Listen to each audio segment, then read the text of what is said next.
Begusarai highway firing के मामले में पुलिस की बड़ी कामयाबी। चारों आरोपी सुमित, युवराज, केशव और अर्जुन गिरफ्तार। चारों आरोपी बेगूसराय के रहने वाले। पुलिस आज प्रेस कॉन्फ्रेंस में करेगी पूरे मामले का खुलासा। केशव कुमार को पुलिस ने झाझा रेलवे स्टेशन से पकड़ा। मौर्य एक्सप्रेस से रांची भागने की फिराक में था।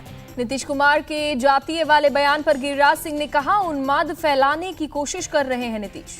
गिरिराज सिंह पर नीतीश का पलटवार, कहा कि आरोपों का कोई मतलब नहीं है, इलाके के लोगों ने जो बताया वो मैंने कहा। डिप्टी सीएम तेजस्वी यादव बोले, बेगूसराय घटना को कुछ और रंग देने की कोशिश कर रही है बीजेपी। तेजस्वी यादव ने गिरिराज सिंह को भी दिया जवाब। पूछा कि बीजेपी शासित राज्यों में जो क्राइम होता है क्या वो सीएम करवाते हैं। लखनऊ के दिलकुशा इलाके में बारिश की वजह से गिरी दीवार, 2 बच्चों सहित 9 लोगों की मौत। दीवार गिरने से 2 लोग घायल भी हुए हैं। डीएम और ज्वाइंट सीपी ने लिया मौके पर पहुंचकर हालात का जायजा। यूपी के उन्नाव में भी भारी बारिश के बाद एक मकान की छत गिरी, 3 लोगों की मौत। लखनऊ में भारी बारिश के बाद हुआ जल जमाव। डीसी रोशन जैकब ने पानी में उतरकर पूरे इलाके का दौरा किया। गाजियाबाद में आरएसएस की पत्रिका 5 जनने के पत्रकार को मिली धमकी। व्हाट्सएप पर जान से मारने की धमकी दी गई। व्हाट्सएप पर आया मैसेज, इस्लाम के खिलाफ एजेंडा चलाना बंद करो। इंदिरापुरम थाने में केस दर्ज। लखीमपुर खीरी में नाबालिग बहनों के साथ रेप और मर्डर मामले में 6 आरोपी गिरफ्तार, 14 दिन की न्यायिक हिरासत में भेजे गए।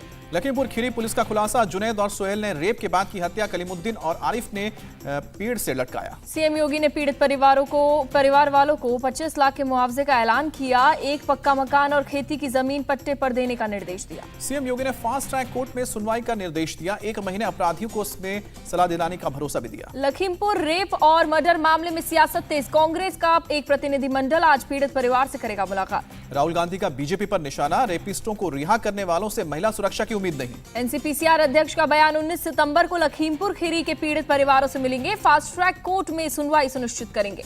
झारखंड के दुमका में जलाई गई छात्रा के परिवार ने लौटाया नौकरी का नियुक्ति पत्र। छात्रा की बड़ी बहन को एक निजी कंपनी में दी गई थी चपरासी की नौकरी। छात्रा के पिता ने डीएम को लौटाया नियुक्ति पत्र। बेटी के लिए इंसाफ और कातिलों के लिए फांसी की मांग की। पीएम मोदी आज उज्बेकिस्तान में शंघाई कॉर्पोरेशन ऑर्गेनाइजेशन की बैठक में शामिल होंगे। देर रात समरकंद पहुंचे पीएम मोदी का उज्बेकिस्तान के पीएम अब्दुल्ला एरिपोव ने किया स्वागत। समरकंद के गवर्नर और कई मंत्री भी रहे मौजूद। पीएम मोदी की आज रूस के राष्ट्रपति पुतिन के साथ द्विपक्षीय बैठक होगी। शाम को करीब 4:10 पर मिलेंगे दोनों नेता। उज्बेकिस्तान के राष्ट्रपति के साथ शाम 4:50 पर पीएम मोदी की होगी मुलाकात। शाम 5:30 बजे ईरान के राष्ट्रपति इब्राहिम रईसी से मिलेंगे। पीएम मोदी की चीन के राष्ट्रपति शी जिनपिंग और पाकिस्तान के पीएम शहबाज शरीफ के साथ बैठक पर सस्पेंस। अभी तक किसी मीटिंग का शेड्यूल नहीं है। एससीओ की बैठक सुबह 10 बजे होगी शुरू। पीएम मोदी सहित 8 देशों के राष्ट्राध्यक्ष होंगे एक मंच पर मौजूद। एससीओ की बैठक में 30 से ज्यादा दस्तावेज पर साइन होने की उम्मीद जताई जा रही है। 2 सत्र में बैठक होगी। सदस्य देशों के बीच मित्रता और सहयोग के एक समझौते पर होगा साइन। समरकंद स्पिरिट घोषणा का दिया गया है नाम। एससीओ की बैठक से पहले गुरुवार को पुतिन और शी जिनपिंग की भी मुलाकात हुई। आपसी संबंधों को मजबूत करने पर चर्चा की गई। पाकिस्तान के पीएम शहबाज शरीफ से भी मिले पुतिन। पाकिस्तान को जरूरी गैस की सप्लाई का दिया भरोसा। पुतिन और शहबाज की मुलाकात के दौरान खराब हुआ शहबाज का ट्रांसलेशन डिवाइस, ठहाके लगाते नजर आए पुतिन। नामीबिया में से चीतों को भारत लाने पहुंचा स्पेशल बोइंग विमान। प्लेन पर की गई चीते की पेंटिंग। भारतीय दूतावास ने शेयर की तस्वीरें। चीतों को लाने के लिए विशेष तौर पर तैयार किया गया बोइंग विमान। 17 सितंबर को 8 चीते भारत पहुंचेंगे ग्वालियर में। जयपुर से हेलीकॉप्टर से एमपी के कूनो नेशनल पार्क लाए जाएंगे चीते। पीएम मोदी, सीएम शिवराज सिंह चौहान और मंत्री भूपेंद्र यादव चीतों को खुले जंगल में छोड़ेंगे। आम आदमी पार्टी के विधायक अमानतुल्लाह खान की आज 12 बजे एंटी करप्शन ब्यूरो के सामने पेशी होगी। वक्फ बोर्ड के मामले में पूछताछ के लिए बुलाया। अमानतुल्लाह खान ने ट्वीट कर दी पेशी की जानकारी। लिखा, वक्फ बोर्ड का नया दफ्तर बनवाया है, इसलिए एसीबी ने बुलाया है। दिल्ली सरकार के मंत्री सत्येंद्र जैन भी आज ईडी से कर सकते हैं पूछताछ। शराब नीति घोटाले में मनी लॉन्ड्रिंग के मामले में भी उनसे पूछताछ की जा सकती है। शराब घोटाले को लेकर बीजेपी का एक और स्टिंग। कहा, घोटाले में सिसोदिया में करोड़ों कमाए। स्टिंग में आरोपी नंबर 9 अमित अरोड़ा का खुलासा। घोटाले के पैसे का पंजाब और गोवा के इलेक्शन में इस्तेमाल हुआ है। बीजेपी के स्टिंग पर मनीष सिसोदिया की चुनौती। सीबीआई जांच कराकर मुझे 4 दिन में गिरफ्तार करे। प्रशांत किशोर ने बिहार में शराबबंदी को पूरी तरह से फेल बताया। सीएम नीतीश से समीक्षा करने को कहा। सीएम नीतीश कुमार का बड़ा बयान, 2024 में अगर केंद्र में सरकार बनी तो पिछड़े राज्यों को विशेष दर्जा दिया जाएगा। सीएम नीतीश का सुशील मोदी पर तंज, कहा कि कुछ लोग बोलते रहेंगे तो मोदी जी उन्हें जगह दे देंगे। सुशील मोदी का नीतीश पर पलटवार। बेगूसराय की घटना के 48 घंटे के बाद भी अपराधी फरार। कहा, सीएम हताशा में दे रहे हैं ऐसे बयान। कांग्रेस की भारत जोड़ो यात्रा का आज 8वां दिन। राहुल गांधी ने केरल के पोलायाथुथ से आज शुरुआत की यात्रा। राहुल गांधी के साथ भूपेश बघेल और केरल कांग्रेस के कई नेता शामिल। भारी तादाद में सड़क पर उमड़ी कार्यकर्ताओं की भीड़। कर्नाटक के कांग्रेस के प्रमुख डीके शिव कुमार को ईडी ने फिर बुलाया। बोले, मेरे राजनीतिक कर्तव्यों के आड़े आ रहा है समन। पश्चिम बंगाल में बीजेपी की नबाना चलो अभियान के दौरान हिंसा की जांच के जेपी नड्डा ने बनाई समिति। 5 सदस्यों की टीम करेगी जांच। बीजेपी ने आज पश्चिम बंगाल में थाना घेराव का भी आह्वान किया है। कार्यकर्ताओं की गिरफ्तारी के खिलाफ सुबह 10 बजे से करेंगे थाना घेराव। बीजेपी के नबाना मार्च के खिलाफ विधानसभा के बाहर टीएमसी का प्रदर्शन। बैनर पोस्टर पर लिखा, don't touch my body, I am male. Kolkata में democratic youth federation of India का प्रदर्शन। भ्रष्टाचार के मुद्दे पर कोलकाता नगर निगम ऑफिस का घेराव किया। स्कैम में बीजेपी नेता जितेंद्र तिवारी को सीआईडी का नोटिस, आज करेगी पूछताछ। बंगाल शिक्षा घोटाले के मामले में सीबीआई करना चाहती है पार्थो चैटर्जी से पूछताछ। कस्टडी के लिए कोर्ट में याचिका। बंगाल एसएससी घोटाले मामले में सीबीआई का एक्शन। दिल्ली और कोलकाता में 6 जगहों पर छापेमारी। दिल्ली के रनौला इलाके में एक गोदाम पर गौरक्षा दल और पुलिस की रेड। गोदाम में 8 से 9 गौवंश के अवशेष मिले और 3 जिंदा गाय भी बरामद हुई। गोदाम में मौजूद 6 से 7 लोग खेत के रास्ते भागे। स्थानीय लोगों ने एक शख्स को पकड़कर पुलिस के हवाले किया। पुलिस ने एफआईआर दर्ज करके 3 टीमें बनाई। गोदाम से फरार लोगों की तलाश की जा रही है। बुलंदशहर में पुलिस की 2 अलग-अलग इलाकों में गौकशों से मुठभेड़। 4 आरोपी पकड़े गए। पुलिस ने गौकशी की घटना को अंजाम देकर गौमांस ले जा रहे 2 बदमाशों को गोली मारकर घायल किया। मुखबिर की सूचना पर कार्रवाई हुई। पुलिस से घिरता देख आरोपियों ने की थी फायरिंग। जवाबी कार्रवाई में पुलिस ने भी कई राउंड फायरिंग की। बरेली में 4 गौवंशीय पशुओं के अवशेष बिखरे मिले। लोगों ने पुलिस को जानकारी दी। मौके पर जुटी पुलिस। मौके पर भारी तादाद में पुलिस की टीम पहुंची। शिकायत के आधार पर केस दर्ज। पुलिस ने पूरे मामले में 3 टीम बनाकर छापेमारी शुरू की। आरोपियों की जल्द गिरफ्तारी का भरोसा। इटावा में गैर मान्यता प्राप्त मदरसों का सर्वे शुरू। एसडीएम सदर के साथ जिला अल्पसंख्यक कल्याण अधिकारी पहुंचे। जिला अल्पसंख्यक कल्याण अधिकारी ने कहा कि अफवाहों पर ध्यान न देकर गैर मान्यता प्राप्त मदरसे अपनी जानकारी दें, जिससे मान्यता देने में मदद मिल सके। वाराणसी में शुरू हुआ गैर मान्यता प्राप्त मदरसों का सर्वे। पिछले दिन 65 साल से चल रहा मदरसा मिला अवैध। लखनऊ के दारुल उलूम नदवा मदरसे में सर्वे टीम ने जांच की। 12 पॉइंट्स पर सवाल जवाब हुए। मदरसों के सर्वे पर बोले अखिलेश यादव, अगर धार्मिक मजहबी स्थान का सर्वे सही नहीं तो ये आस्थाओं को गहरी चोट पहुंचाता है। यूपी के डिप्टी सीएम ब्रजेश पाठक अखिलेश पर पलटवार। जातिवाद तुष्टीकरण की राजनीति आपके डीएनए में कहा। अमरोहा में मदरसे की जगह चल रहा प्राइवेट स्कूल। हर महीने सरकार से लिए जा रहे थे पैसे। देहरादून में वन विभाग की जमीन पर दोबारा बन रही मजार तोड़ी गई। 5 से 6 दिन पहले कुछ लोगों ने दोबारा बनाना शुरू किया था। कई दूसरे धार्मिक स्थलों को भी चिन्हित किया जा रहा है। बाद में ध्वस्तीकरण की होगी कार्रवाई। स्कूलों में हिजाब को लेकर सुप्रीम कोर्ट का बड़ा बयान। कहा कि शिक्षण संस्थान को यूनिफॉर्म तय करने का अधिकार है। सुप्रीम कोर्ट ने कहा स्कूल यूनिफॉर्म से अलग है हिजाब। मामले पर अगली सुनवाई 19 सितंबर को होगी। कर्नाटक विधानसभा में पारित होने के बाद सरकार ने विधान परिषद में धर्मांतरण विरोधी विधेयक पेश किया। कर्नाटक के कानून मंत्री ने कहा, हम अपने धर्म की रक्षा कर रहे हैं। जबरन धर्मांतरण रोकने के लिए ये बिल लाया गया। बीजेपी नेता सीटी रवि का बयान। कहा कि धर्म परिवर्तन को रोकना बेहद जरूरी। महाराष्ट्र के बीड में मुस्लिम समुदाय का प्रदर्शन। बिल्किस बानो मामले पर निकाला मार्च। महाराष्ट्र के रायगढ़ में 3 नाबालिग लड़कियों से छेड़छाड़ के आरोप में एक मुस्लिम मौलवी गिरफ्तार हुआ। नॉर्थ ईस्ट में केंद्र सरकार की बड़ी कामयाबी। गृह मंत्री अमित शाह की मौजूदगी में असम सरकार और 8 आदिवासी गुटों में हुआ शांति समझौता। गृह मंत्री अमित शाह ने कहा कि पूर्वोत्तर के राज्यों के 65% सीमा विवाद सुलझ गए हैं। 1100 युवकों ने आत्मसमर्पण किया है। अमित शाह का बयान, उत्तर पूर्व को शांत कराने के लिए और विकसित बनाने को लेकर तेजी से हो रहा है काम। असम के सीएम ने जताई खुशी। कहा कि इस समझौते से आदिवासी जनजाति के लोगों को सामाजिक न्याय मिलेगा।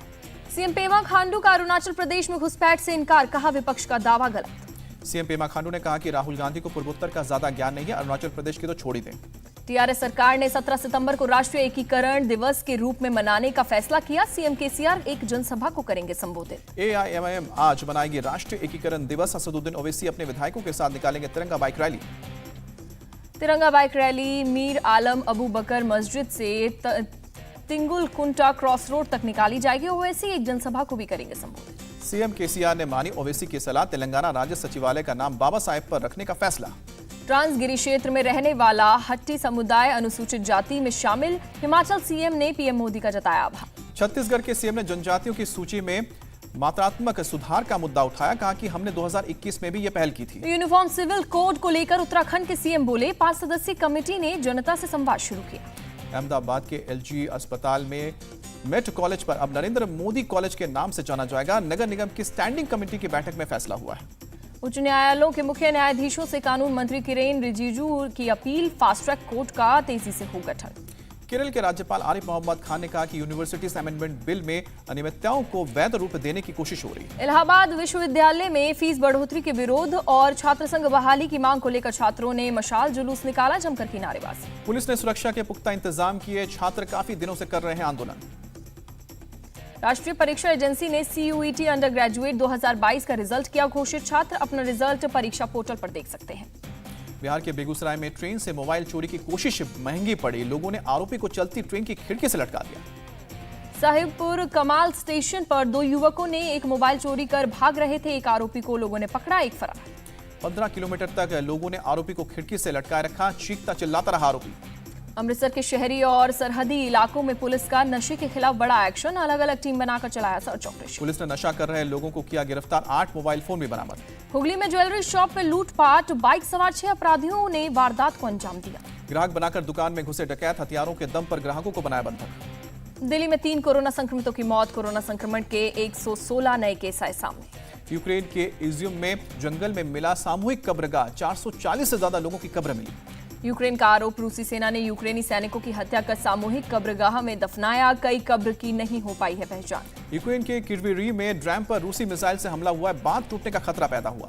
यूक्रेन का आरोप। रूसी मिसाइल अटैक में क्रिवी के 100 से ज्यादा मकान हुए तबाह। नागरिकों को शेल्टर्स में भेजा गया। राष्ट्रपति जेलेंस्की ने डैम पर मिसाइल अटैक की निंदा की। रूस को आतंकवादी देश करार दिया। यूरोपियन यूनियन की प्रमुख उर्सुला वॉन डेर लेयन का यूक्रेन दौरा। कीव में राष्ट्रपति जेलेंस्की से हुई मुलाकात। रूसी रक्षा मंत्रालय का बयान। खार्किव में 30 यूक्रेनी सैनिकों को मार गिराने का दावा किया। इजरायल ने शुरू किया सैन्य अभ्यास। भारत और पश्चिमी देशों के प्रतिनिधिमंडल की मौजूदगी में किया मिलिट्री ड्रिल। इजरायली वायुसेना ने हेलीकॉप्टर से टारगेट को उड़ाया। आधुनिक लड़ाई के बदलते चैलेंज के दौर में टैंक्स और ड्रोन का भी प्रदर्शन किया। स्कॉटलैंड के आसमान में दिखी रहस्यमयी रोशनी। आग के गोले की तरह गिरती आई नजर। उत्तरी आयरलैंड के आसमान में दिखी रहस्यमय रोशनी। ब्रिटेन के वैज्ञानिकों ने फायरवॉल की जांच शुरू की। ग्वाटेमाला में आजादी की सालगिरह के जश्न में मची भगदड़। 9 लोगों की मौत, 20 लोग घायल। अमेरिका के कैलिफोर्निया में जंगल की आग बनी रिहायशी इलाकों के लिए मुसीबत। रेनो और नवादा में छाया दम घोटू धुआं। स्वास्थ्य विभाग ने लोगों को दी घरों में रहने की नसीहत। जंगलों में लगी आग पर काबू पाने की तमाम कोशिश अभी नाकाम। मालदीव्स ने ग्लोबल वार्मिंग पर जताई चिंता। कहा कि यदि तुरंत कार्रवाई नहीं की गई तो उसके नागरिक क्लाइमेट रिफ्यूजीज बन जाएंगे। फिच रेटिंग्स ने भारत के जीडीपी ग्रोथ का पूर्वानुमान घटाया। मौजूदा वित्त वर्ष में 7% विकास दर रहने का अनुमान जताया। टाटा मेटालिक्स करेगा पश्चिम बंगाल में आयरन पाइप प्लांट का विस्तार। सीएम ममता बनर्जी ने 600 करोड़ के प्रोजेक्ट का उद्घाटन किया। अडानी पोर्ट्स बंगाल में हल्दिया डॉक की क्षमता में विस्तार करेगा। श्यामा प्रसाद मुखर्जी पोर्ट के साथ हुआ करार। पश्चिमी देशों को रूस की 2 टूक। भारत को कच्चे तेल की आपूर्ति रहेगी जारी। व्यापार के नए रिकॉर्ड तोड़ेंगे। भारत जल्द ही रूस के साथ रुपये में व्यापार करना शुरू करेगा। इंडियन एक्सपोर्ट डिपार्टमेंट ने दी जानकारी। रूस के साथ कारोबार करने के लिए एसबीआई को नहीं बनाया गया है नोडल बैंक। एसबीआई ने बयान जारी करके जानकारी दी। एयर इंडिया ने अगले 5 साल की योजना तैयार की। घरेलू बाजार में 30% हिस्सेदारी का लक्ष्य। प्याज की गिरती कीमतों से परेशान किसान। महाराष्ट्र की केंद्र सरकार से अपील। मदद के लिए 2 लाख टन और प्याज खरीदें। स्विट्जरलैंड के महान टेनिस खिलाड़ी रोजर फेडरर ने संन्यास का ऐलान किया। लंदन में लेवर कप में आखिरी बार खेलते दिखाई देंगे फेडरर। 41 साल के फेडरर ने ट्वीट करके संन्यास लेने की जानकारी दी। अपने सभी फैंस और खिलाड़ियों को धन्यवाद दिया। रोजर फेडरर ने अपने करियर में 20 ग्रैंड स्लैम अपने नाम किए। ग्रैंड स्लैम जीतने के मामले में तीसरे नंबर पर है फेडरर। दिग्गज क्रिकेटर सचिन तेंदुलकर ने फेडरर को शुभकामनाएं दी। लिखा कि हमें आपकी टेनिस की याद आती रहेगी और आदतें कभी खत्म नहीं होती हैं। राफेल नडाल ने रोजर फेडरर के संन्यास पर भावुक पोस्ट किया। लिखा, मेरे प्रिय दोस्त और प्रतिद्वंदी, काश यह दिन कभी नहीं आता। इंग्लैंड की महिला टीम ने T20 सीरीज पर कब्जा किया। भारत से 2-1 से जीती है सीरीज। तीसरे T20 में भारत ने 122 रनों का दिया था लक्ष्य। इंग्लैंड की टीम 19वें ओवर में 3 विकेट खोकर जीत लिया मैच। इंग्लैंड की सोफी एलेक्स्टॉन बनी player of the match. Sophia को मिला है प्लेयर ऑफ द सीरीज का अवार्ड। T20 सीरीज के लिए भारत पहुंची ऑस्ट्रेलिया की टीम। दोनों टीमों के बीच 3 T20 मैच खेले जाएंगे। 20 सितंबर को मोहाली में खेला जाएगा सीरीज का पहला मैच। 25 सितंबर को हैदराबाद में खेला जाएगा आखिरी T20। पूर्व तेज गेंदबाज वेंकटेश प्रसाद ने की लीजेंड क्रिकेट लीग की तारीफ। बताया ग्रेट कॉन्सेप्ट। कहा भविष्य में 5 से 6 टीमों तक हो विस्तार। वेंकटेश प्रसाद ने रविंद्र जडेजा की तारीफ की। कहा कि जडेजा के होने से टीम को और मजबूती मिलती है। T20 विश्व कप के लिए 15 सदस्यीय पाकिस्तान टीम का ऐलान। शाहीन शाह अफरीदी की टीम में हुई वापसी। इंग्लैंड क्रिकेट टीम 17 साल बाद पाकिस्तान के दौरे पर पहुंची। दोनों टीमों के बीच 7 T20 मैच खेले जाएंगे। न्यूजीलैंड के खिलाफ चमका ऋतुराज गायकवाड़ का बल्ला। 4 दिवसीय मैच में भारत के लिए खेलते हुए 108 रनों की शानदार पारी खेली। पाकिस्तान के पूर्व तेज गेंदबाज आकिफ जावेद, बाबर आजम और मोहम्मद रिजवान पर भड़के। कहा कि ये टूर्नामेंट नहीं जिता सकते। नागपुर में आरएसएस के दशहरा समारोह में मुख्य अतिथि होंगी पर्वतारोही संतोष यादव। ये सम्मान पाने वाली पहली महिला है। पॉप सिंगर जस्टिन बीवर ने हेल्थ इश्यूज की वजह से भारत का दौरा रद्द किया। अगले महीने होना था भारत में कॉन्सर्ट। सुष्मिता सेन नई वेब सीरीज की तैयारी में जुटी। सुष्मिता ने बुधवार को ट्वीट किया, सनसेट सनराइज। मालदीव्स में दिखा मौनी रॉय का जलवा। पिंक ड्रेस में समुद्र किनारे छुट्टियों का लुत्फ उठाती नजर आईं। शाहरुख खान के बेटे आर्यन की दीवानी हुई पाकिस्तानी एक्ट्रेस सजल अली। सोशल मीडिया पर शेयर की हार्ट इमोजी लगाई आर्यन की तस्वीर। न्यूड फोटोशूट के मामले में रणवीर सिंह ने कहा कि मेरे फोटो से छेड़छाड़ हुई है। मुंबई पुलिस ने फॉरेंसिक जांच के लिए भेजी फोटोज। सिद्धार्थ मल्होत्रा ने शेयर किया आउटडोर वर्कआउट का वीडियो। मनाली में साइकिल चलाते आए नजर। ब्रह्मास्त्र की सफलता के बाद सोमनाथ मंदिर पहुंचे रणवीर कपूर और अयान मुखर्जी तस्वीरें शेयर की। नासिक में टोल प्लाजा पर महिला कर्मचारी से भिड़ गई सीआरपीएफ जवान की पत्नी। जमकर चले थप्पड़ और घूसे। राजस्थान के बांसवाड़ा में पेट्रोल पंप पर मोटरसाइकिल में आग लगी। वक्त रहते बड़ा हादसा टल गया। यूपी के बलिया में सड़क की हालत बता रहा था शख्स। कैमरे के सामने ही पलट गया e rickshaw. Video social media पर वायरल। और मध्य प्रदेश में मरीज को ट्यूब पर बैठाकर पार कराई गई नदी। वायरल हो रहा है वीडियो। यूपी के भदोही में काशी एक्सप्रेस से गिरा एक युवक घायल हो गया है। ट्रेन को जल्दबाजी में पकड़ने के चक्कर में गिरा, ऊपर से गुजर गई ट्रेन।